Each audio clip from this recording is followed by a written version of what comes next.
श्री गुरवे नमः।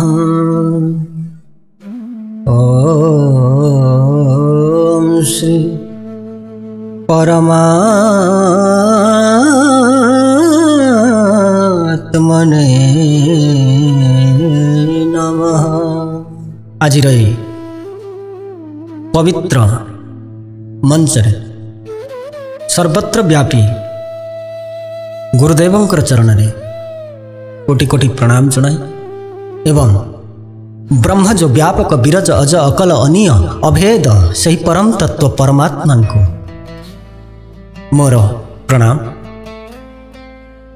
आज एठारे उपस्थित थिबा मोर प्रिय छात्र छात्री माने एवं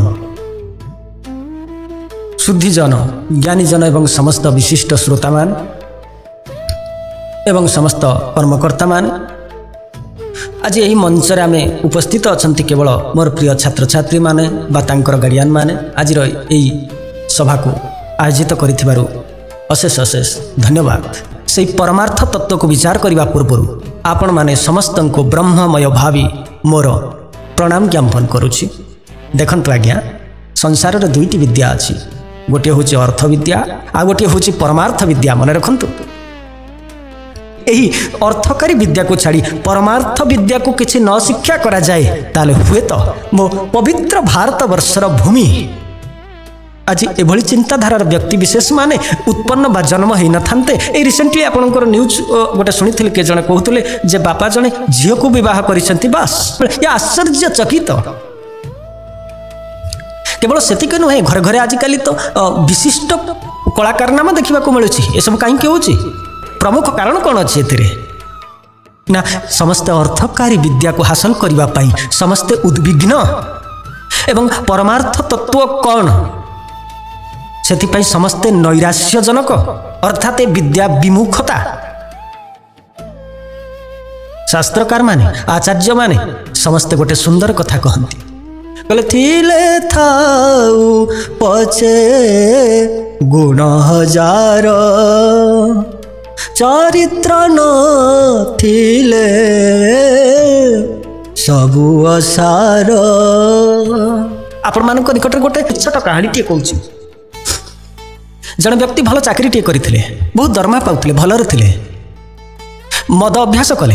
मद अभ्यास करबा परे परे ऊपर ऑफिसर सहित झगड़ा हुए। झगड़ा होगा द्वारा तांकर चाकरी टे डिसमिस होला, सस्पेंड होई घरे बसिले। यार अर्थ कौन? तांको बापा जन शिक्षित व्यक्ति, जन शिक्षक, से मते जणाई थिले कहले सर यही असुविधाटा है। मैं कहले एथरे कारण कौन ना ये परमार्थर अभावता ताकू ठीक करवा नितांत जरूरी। बहुत लोक अछंती, ज्ञानी लोक, विद्वान लोक अछंती, बहुत मुझे देखी प्रोफेसर मानक लेक्चर मानक देखी। आपण माने मध्य न्यूज रे उदाहरण गुड़िक देखुंती।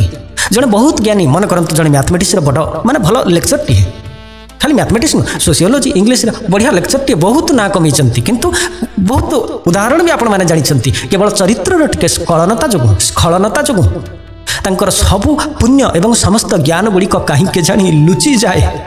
एप्रति संसारवासी ए मानव सभ्यता कहीं तत्परता नुह। आज पिला माने मते प्रश्न करुछंती कि सर ए सब जिनिस केमिति आमे शिखिबु। बहुत गार्डियन माने भी प्रश्न करुछंती आपण केबे ए विषय कौनसी ना कौनसी उपाय मध्य पांचिबो, किए पांचिबे एथिपाई। सेथिपाई तो खास स्पिरिचुअल क्लास गुड़िक नितांत आवश्यक। एठी अनेक अछंती ज्ञानी गुणी माने, से माने मध्य परवर्ती पीढ़ी बा तांकर पुओ झियो पिला माने जो अछंती तांको पाई परवर्ती अवस्था बा बयस होइजिबा अवस्था परिणत अवस्था से असुविधार सम्मुखीन न हुअंतु एथिपाई ए स्पिरिचुअल क्लास खास आपण मानक पाई। कहीं ना काली सकाळु आपण बयस हो जाइथिबो परिणति बयस, सेतेबेले आपणकर पुओ झियो माने कहउथिबे कि बाप कौन तुम बापर योग्यता।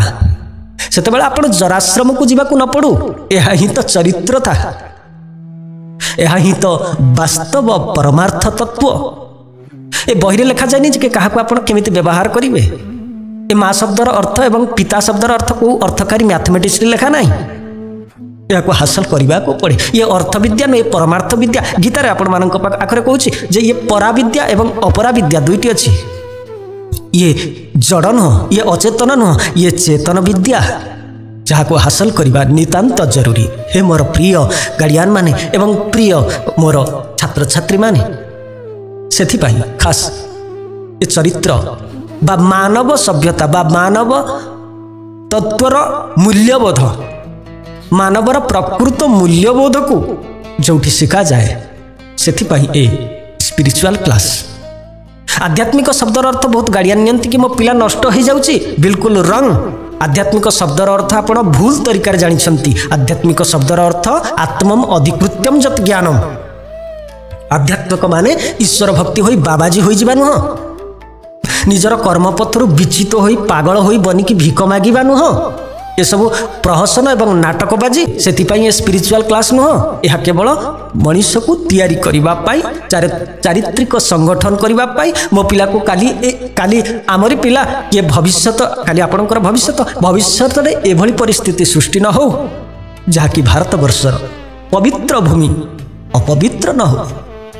ଏହା ହିଁ ସ୍ପିରିଚୁଆଲ କ୍ଲାସ୍। ଏ ଏପିସୋଡ ପରେ ଏପିସୋଡ ଆପଣମାନେ ଦେଖିବାକୁ ପାଇବେ। ଏ ପରମାର୍ଥ ତତ୍ତ୍ୱକୁ ଆରମ୍ଭ କରିବେ। କେଉଁଠୁ ଆରମ୍ଭ କରିବେ ହେ ମୋର ପ୍ରିୟ ଦର୍ଶକମାନେ?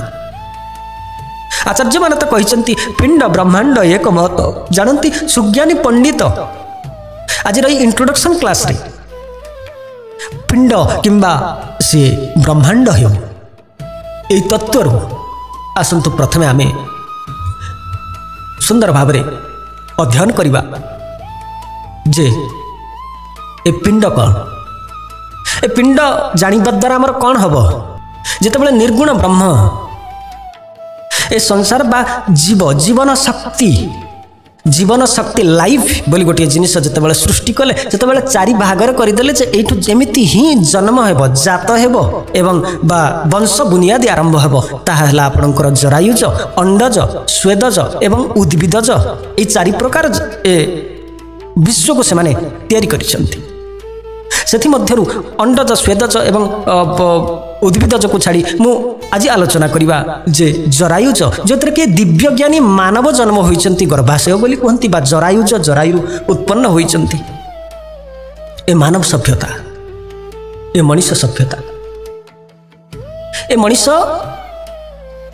ଜନ୍ମ ହେଲା ପରେ ଏ କେମିତି ତିଆରି ହୁଏ? ଏ ଶରୀର ତତ୍ତ୍ୱରେ କ'ଣ ଅଛି? ଏ ଶରୀରଟା କେମିତି ତିଆରି ହେଇଛି? ଏ ଶରୀରଟାକୁ ନେଇକି କିଏ କ'ଣ କ'ଣ ଭାବୁଛନ୍ତି? ଏ ଶରୀରଟା କେମିତି ତିଆରି ହେଇଛି? ମନେ ରଖନ୍ତୁ, ଏ ଶରୀରଟା ଦୁଇ ଭାଗରେ ବିଭକ୍ତ କରାଯାଇଛି। ଆପଣ ଯେଉଁ ଶରୀରଟାକୁ ଦେଖୁଛନ୍ତି ବର୍ତ୍ତମାନ, এই শরীরটাকে কুহযায় স্থূল শরীর এবং আউ গোটি অছি তাকে কুহযায় সূক্ষ্ম শরীর। ইয়ে চিরন্তন সত্য। আপনার মতো পচারিবে কি স্যার আপনার এগুড়ি কোটি পাইলে? এই যে সূক্ষ্ম শরীর কথা কইলে আপনার কেমি দেখলে এই সূক্ষ্ম শরীর? নাই আজ্ঞা, ইয়ে সিদ্ধ পুরুষ এবং আজ যুগ যুগ পাই অমর পিঢ়ি মানে আচার্য মানে সিদ্ধ পুরুষ এবং বুদ্ধ পুরুষ মানে সিদ্ধান্তরে সিদ্ধ হয়েছেন, যাহা তাহা আপনার নিকটরে মু প্রকাশ করা যাচ্ছি। এ শরীরকে দুই ভাগরে বিভক্ত করা যাইছি। আপন মানে যাহাকে দেখুছেন তাহা হচ্ছে স্থূল শরীর। এ স্থূল শরীরে 24টি তত্ত্ব আছে। কতটি তত্ত্ব? 24। 24টি তত্ত্ব আছে। এই 24টি তত্ত্ব মধ্যে প্রথমে হল 1 पंच महाभूत, सेकंड पंच ज्ञानेन्द्रिय बस एवं पंच कर्मेन्द्रिय 4 पंच प्राण 5 अंतकरण चतुष्टय। एमिति 24टी तत्व को नहीं गठित। आप कहे आप 5टी जिनिस कहले एबे 24टी तत्व आगे आनले कौटू? 24टी तत्व है पंच महाभूत। ये 5टी जेमिति पृथ्वी तेज, पृथ्वी अर्थ क्षिति बा माटी अर्थात माटीर देह माटी मिशुची अर्थात यह हूँ माटी। जल आप तो जल अच्छी शरीर। तेज अर्थ अग्नि, एटी अग्नि अहरह अहरह अग्नि उज्जापित हो। मरुत जहाँ को वायु बोली कहते एवं व्योम बा आकाश तत्व ये शरीर अच्छी से पंच महाभूत बोली कह जाए। सेकंड पंच ज्ञानेन्द्रिय अच्छी।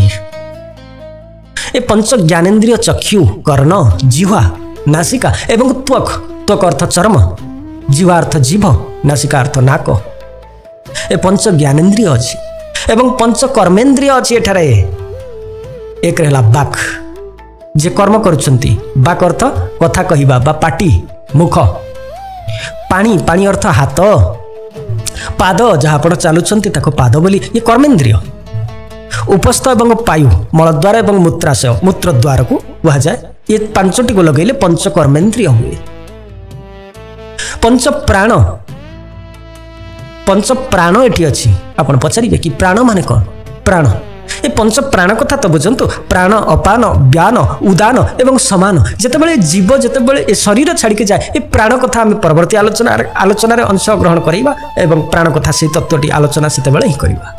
अंतकरण चतुष्टय अच्छी जहाँ मन बुद्धि चित्त अहंकार ये 24 तत्व को लेकिन स्थूल शरीर टी स्थूल शरीर रे जो पंच महाभूत अच्छी आप तो जानिले पंच ज्ञानेन्द्रिय अच्छी आप तो जानिले आ विषय अधिक किसी ना पंच कर्मेन्द्रिय अच्छी ताको तो आप जानी पंच प्राण अच्छी से पंच प्राण को मध्य कहीदेवी एवं अंतकरण चतुष्टय अच्छी ये अंतकरण चतुष्टय जीवन में अनेक इंपोर्टाट बा बहुत बहुत उपयोगी अंतकरण चतुष्टय को जे बुझी जाइछंती से माने परमार्थ विद्यारे जीवापाई अग्रसरी से माने पथिक कहीं से पिंड एवं ब्रह्मांडर तत्व को बुझापी खूब कम समय लगे से अंतकरण चतुष्टय एवं पंच प्राण को निश्चित भाव में शिखा दरकार।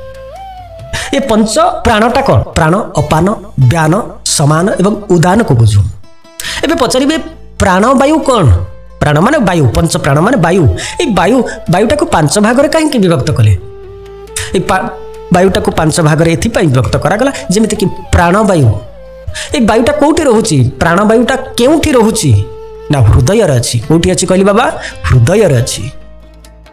अपान वायु एटा केउठी अच्छी ना नाभीर निम्नांश बा गुह्य देश पर्यंत जो एरिया से एरिया रे अच्छी अपान वायु जहाँ द्वारा आपण मलत्याग करुछंती एवं व्यान व्यान अर्थ सर्वांग बा सर्वांग संधि स्थान रे जो वायु गुड़िक अच्छी से वायु को व्यान वायु बोली कहा जाए। तापरे उदान वायु गल देश अर्थात कंठ कंठ देश रे जहाँ अच्छी गला पाखरे ताको उदान वायु बोली कहा जाए।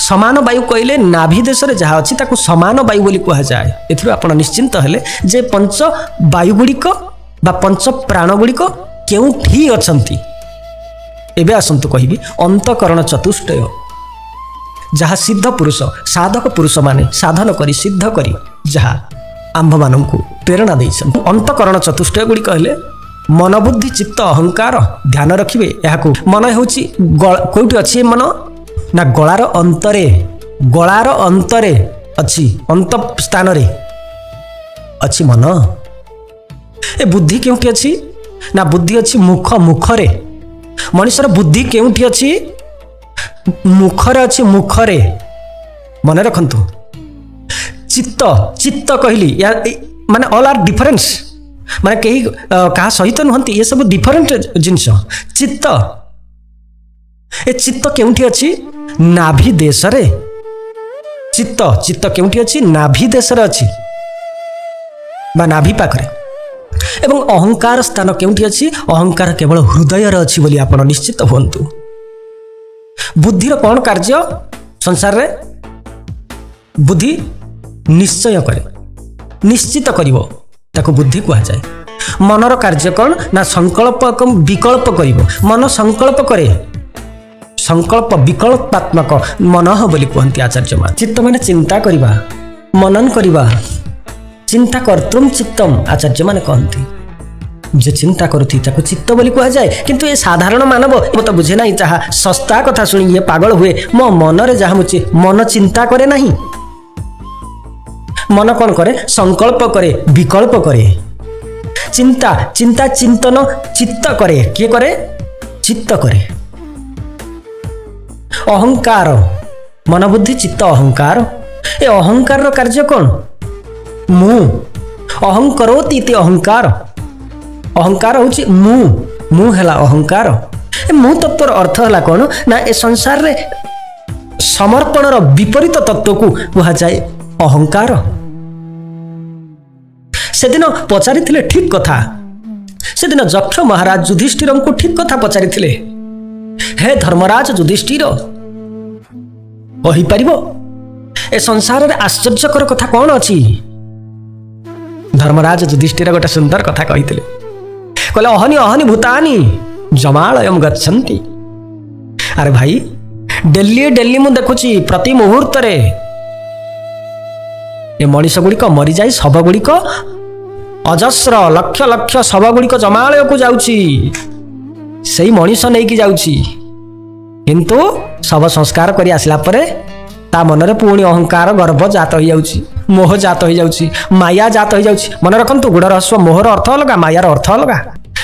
ଏଇ ମଣିଷ ଶବ ସଂସ୍କାର କରି ଆସି ସାରିଲା ପରେ ଭୁଲି ଯାଉଛି ଯେ ମୋର ଗୋଟେ ମୃତ୍ୟୁ ଅଛି ବୋଲି। ଜୀବନରେ ଦୁଇଟି ସତ୍ୟ, ମାନେ ଦୁଇଟି କଥା କେବେ ଭୁଲିବେ ନାହିଁ, ସେଗୁଡ଼ିକ ଚିରନ୍ତନ ସତ୍ୟ। କ'ଣ ନା ମୃତ୍ୟୁ, ଇଏ ହେଉଛି ଗୋଟିଏ ସତ୍ୟ, ପରମ ସତ୍ୟ। ଆଉ ଗୋଟିଏ କ'ଣ ନା ପରମାତ୍ମା ବା ପରମ ତତ୍ଵ ବା ସ୍ପିରିଟ୍, ଇଏ ହେଉଛି ପରମ ତତ୍ଵ ବା ପରମ ସତ୍ୟ। ଏଗୁଡ଼ିକ କେବେ ଭୁଲିବା ଉଚିତ ନୁହଁ। ଏବଂ ଜୀବନରେ ଦୁଇଟି ଜିନିଷ ଅଛି ଯାହାକୁ ଆପଣ ନିଶ୍ଚିତ ଭାବରେ ଭୁଲିଯିବା ଆବଶ୍ୟକ, ନଚେତ୍ ବହୁତ ଅସୁବିଧା। ସେ ହେଲା, ଆପଣ କାହାକୁ ଯଦି ସାହାଯ୍ୟ କରିଛନ୍ତି ତାହେଲେ ଆପଣ ନିଶ୍ଚିତ ଭାବରେ ଭୁଲି ଯାଆନ୍ତୁ, କାରଣ ଇଏ ପ୍ରତିଶୋଧ ପରାୟଣ ହୁଏ, ଯାହାଦ୍ୱାରା ଏ ମହାଭାରତ ମଧ୍ୟ ହୁଏ। ଏବଂ ଆଉ କ'ଣ ଭୁଲିଯିବେ ନା କିଏ ଆପଣଙ୍କର କ୍ଷତି କରିଛି, କିଏ ଆପଣଙ୍କୁ ଅସୁବିଧା ପକାଇଛି, ତାକୁ ଆପଣ ମଧ୍ୟ ଭୁଲି ଯାଆନ୍ତୁ। ନଚେତ୍ ଯଦି ଆପଣ ମନେ ରଖିବେ ତାହେଲେ କ୍ଷତି ତାଙ୍କର ହେବନି, ଆପଣଙ୍କର ମଧ୍ୟ ହେବ। ତେଣୁ ଦୁଇଟି ଜିନିଷକୁ ସର୍ବଦା ମନେ ରଖି ଯାଆନ୍ତୁ ଏବଂ ଦୁଇଟି ଜିନିଷକୁ ସର୍ବଦା ଭୁଲିବାକୁ ଟିକେ ଚେଷ୍ଟା କରନ୍ତୁ। ତାହେଲେ ଏ ଅର୍ଥକାରୀ ସଂସାରରେ ବଞ୍ଚିବା ପାଇଁ ସୁବିଧା ହେଇଯିବ। ଆଜ୍ଞା, ଯାହା ଦେହରେ ସୁସ୍ଥ ମନଟିଏ ନାହିଁ, ତା ଶରୀର ସୁସ୍ଥ ହେବ କେମିତି? ଯେ ସୁସ୍ଥ ଶରୀର ନୁହଁ, ଯାହାର ଶରୀର ସୁସ୍ଥ ନାହିଁ, ତା ଭିତରେ ସୁସ୍ଥ ମନଟିଏ ଆସିବ କେମିତି? ସେ ପାଠ ପଢ଼ିବ କେମିତି? ସେ ଭଲ ମଣିଷଟିଏ ହେବ କେମିତି? ଯଦି ସେ ବିକୃତ ମାନବ ହୁଏ, ଯଦି ବିକୃତତା ତା ଭିତରେ ଥିବା ଫଲ୍ଟକୁ ସେ ନିଜେ ନ ଜାଣିପାରେ, ତା ଶରୀର ତାକୁ ସାଥ ନ ଦିଏ, ଶରୀର ତତ୍ଵ ତ ଜାଣିଲେ ହିଁ ହେବ, ତାହେଲେ ସେ କୌଣସି କାର୍ଯ୍ୟ କରିବ କିପରି? ସେଥିପାଇଁ ଆଚାର୍ଯ୍ୟମାନେ, ସିଦ୍ଧ ପୁରୁଷମାନେ କୁହନ୍ତି, ଆପଣ ସିନା ପଞ୍ଚପ୍ରାଣ କଥା ଜାଣିଲେ, କିନ୍ତୁ ଏ ପଞ୍ଚପ୍ରାଣକୁ ଛାଡ଼ି ଆହୁରି ମଧ୍ୟ 5ଟି ବାୟୁ ଅଛି ଯାହା ସାଧାରଣ କାମରେ ଆସେ। ଯେମିତିକି ନାଗବାୟୁ ବୋଲି ଅଛି। ଏ ନାଗବାୟୁ ଉଦ୍ଗାର ବା ବମନ, ଯେମିତିକି ଆମର ବାନ୍ତି କଲା ବେଳେ ଯେଉଁ ବାୟୁଟା ଆସେ, ଉଦ୍ଗାର ଆସେ, ତାକୁ କୁହାଯାଏ ନାଗବାୟୁ ବୋଲି କୁହାଯାଏ। କୁର୍ମବାୟୁ ସେକେଣ୍ଡରେ ହେଲା କୁର୍ମବାୟୁ। ସଂକୋଚନ ଯେତେବେଳେ ହେଉଛନ୍ତି, କୌଣସି କଥା ଶୁଣିକି ସଂକୋଚନ ହେଇଯାଉଛନ୍ତି, ସେତେବେଳେ ତାକୁ କୁର୍ମବାୟୁ ବୋଲି କୁହାଯାଏ। ଆଉ ଗୋଟିଏ ଅଛି କୃକର ବାୟୁ। କୃକର ବାୟୁ, এই କୃକର ବାୟୁ କ୍ଷୁଧା ତୃଷ୍ଣାଦି କାର୍ଯ୍ୟ କରେ। ଭୋକ ଲାଗୁଛି, ତାକୁ ଶୋଷ ଲାଗୁଛି, এই ବାୟୁ ତାକୁ କୃକର ବାୟୁ ବୋଲି କୁହାଯାଏ।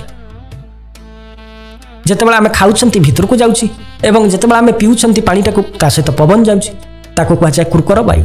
ଏବଂ ଦେବଦତ୍ତ ବାୟୁ ଅଛି ଗୋଟିଏ। এই ଦେବଦତ୍ତ ବାୟୁ କ'ଣ କରେ ନା ନିଦ୍ରା ଏବଂ ତନ୍ଦ୍ରା କାର୍ଯ୍ୟ କରେ, ତାକୁ ଦେବଦତ୍ତ ବାୟୁ ବୋଲି କୁହାଯାଏ। ଧନଞ୍ଜୟ ବାୟୁ, ଶେଷଟି ହେଲା ଧନଞ୍ଜୟ ବାୟୁ, ଯାହା ଶୋଷଣାଦି କାର୍ଯ୍ୟ କରେ, ଶୋଷଣ କରେ, ତାକୁ ଧନଞ୍ଜୟ ବାୟୁ ବୋଲି କୁହାଯାଏ। ଆପଣ ଏପର୍ଯ୍ୟନ୍ତ ଶୁଣୁଥିଲେ ସ୍ଥୂଳ ଦେହର 24ଟି ତତ୍ଵ କଥା।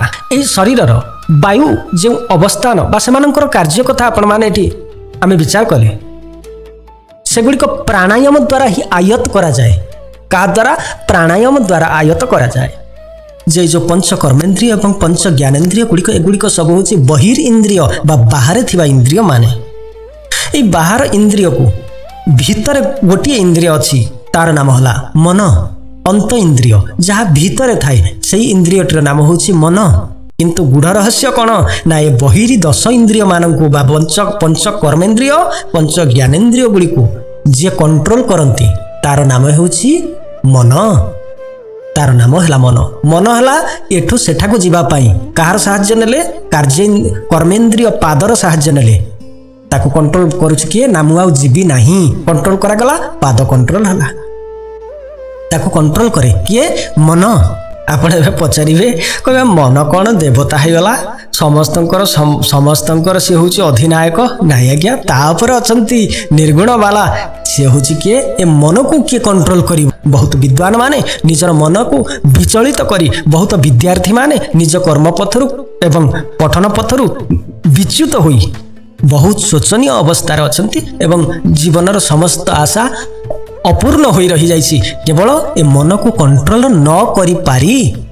ତେଣୁ ଏ ମନକୁ କଣ୍ଟ୍ରୋଲ କରିବାର ଉପାୟ ହେଉଛି ବୁଦ୍ଧି ଯିଏ କଣ୍ଟ୍ରୋଲ କରିଛି। ଏ ମନକୁ କେବଳ ବୁଦ୍ଧି ହିଁ କଣ୍ଟ୍ରୋଲ କରେ। ଏ ବୁଦ୍ଧି କୋଉଠୁ ଆସିଲା? ଅନ୍ତଃକରଣ ଇନ୍ଦ୍ରିୟରୁ ଆସିଲା। ମନ, ବୁଦ୍ଧି, ଚିତ୍ତ, ଅହଙ୍କାର।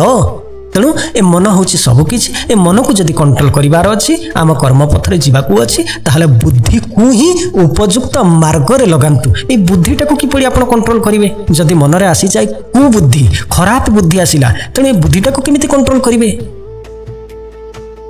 ଏହା ହିଁ ପରବର୍ତ୍ତୀ ଏପିସୋଡ ବା ପରବର୍ତ୍ତୀ ଆଲୋଚନା ଚକ୍ର ସଭାରେ ଆମେ ଆଲୋଚନା କରିବା ଏ ବୁଦ୍ଧିକୁ କିପରି ଆପଣମାନେ କଣ୍ଟ୍ରୋଲ କରିବେ। ବୁଦ୍ଧି ଉପରେ କିଏ ଅଛି? ଖରାପ ବୁଦ୍ଧିକୁ କେମିତି ଆମେ କଣ୍ଟ୍ରୋଲ କରିବା? ଆଜିର ବାଣୀକୁ ଏଇଠି ବିଶ୍ରାମ ଦେବା। ପରବର୍ତ୍ତୀ ପର୍ଯ୍ୟାୟରେ ସୂକ୍ଷ୍ମ ଶରୀର ଏବଂ ବିଶିଷ୍ଟ ତତ୍ତ୍ୱଗୁଡ଼ିକ ଆଲୋଚନା କରିବା। सर्वे भवन्तु सुखिनः सर्वे सन्तु